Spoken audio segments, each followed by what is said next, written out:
জয়পুরহাটের পাঁচবিবি উপজেলা স্বাস্থ্য কমপ্লেক্সে কাগজে কলমে গাইনি ও প্রসূতি বিশেষজ্ঞ থাকলেও বাস্তবে তিনি ঢাকায় কর্মরত থাকায় চরম ভোগান্তিতে পড়েছেন গর্ভবতী নারী ও প্রসূতি রোগীরা। 50 শয্যার এই হাসপাতালে প্রতিদিন শতাধিক রোগী ভর্তি ও প্রায় 700 রোগী আউটডোরে চিকিৎসা নিলেও গাইনি সেবা কার্যত বন্ধ রয়েছে। ফলে জরুরি প্রসূতি সেবা না পেয়ে অনেক রোগীকেই ঝুঁকি নিয়ে অন্যত্র যেতে হচ্ছে।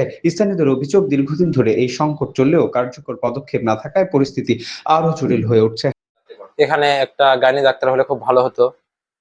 তো আমরা মাঝে মাঝে এখানে ভোগান্তি পড়ি, এখানে কোনো গাইনি ডাক্তার নাই, মাঝে মাঝে ব্যবহার যাতে হয়।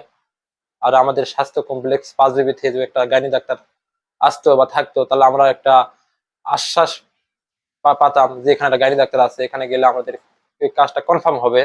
এখানে আসছে একটা ডাক্তার হতে ভালো হতো, আমার তাহলে চিকিৎসা আরো ভালো কথা। এখানে আসছি মানে অনেক চেক আপ করতে আসছি। আমি এখানে আপা আছে চেক আপ করাচ্ছি। তারপরে মানে ডাক্তারের প্রয়োজন আছে, এখানে ভালো ভালো ডাক্তারের প্রয়োজন আছে। ডাক্তার না থেকে অনেক সমস্যা হচ্ছে, আমাদের বাইরে যেতে হবে, বাইরে ক্লিনিক না হলে বাইরে সদরে এরকম আমাদের মানে যেতে হবে দূরে। এখানে মানে বড় ডাক্তার আর গাইনি ডাক্তার আসলে সবচেয়ে ভালো হবে এখানে। তো আমাদের এখানে 50 বেডের হাসপাতাল, এখানে প্রচুর রোগীর ভিড়, প্রতিদিন 55-60 পর্যন্ত ভর্তি হয় আমাদের 24 ঘন্টায়। সেখানে হচ্ছে আমরা সিস্টারদের সংখ্যা তো 50 বেডের জনবল, এই 50 বেডের জনবল নিয়েই আমাকে তাদেরকে নিয়ে চালাতে হচ্ছে।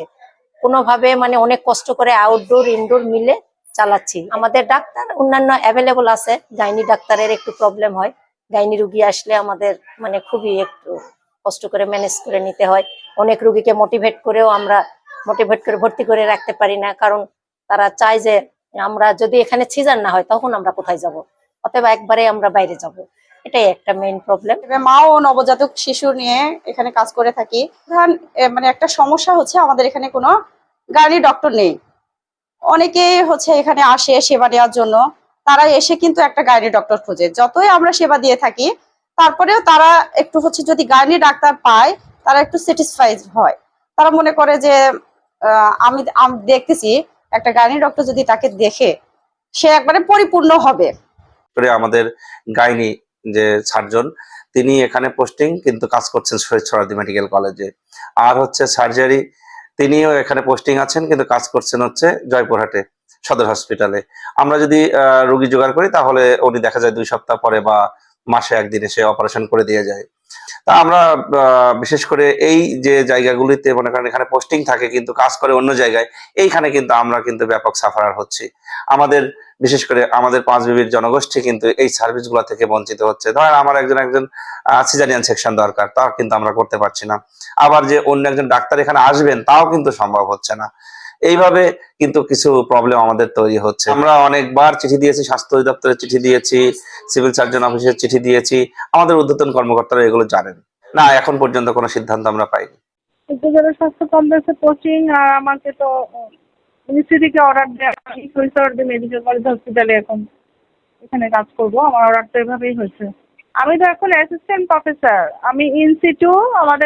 আমাদের এখন পোস্টিং দিবে সামনে, গভর্নমেন্ট প্রসিডিউর করতে। আমার তো প্রমোশন হয়ে গেছে, ছিলাম 5 ডিগ্রিতে আর কি, জুনিয়র কনসালটেন্ট, এখন নাই, এখন অ্যাসিস্ট্যান্ট প্রফেসর।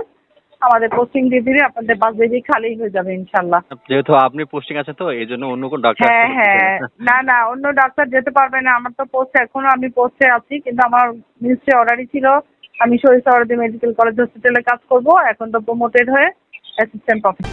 দৈনিক আজকের বাংলা.net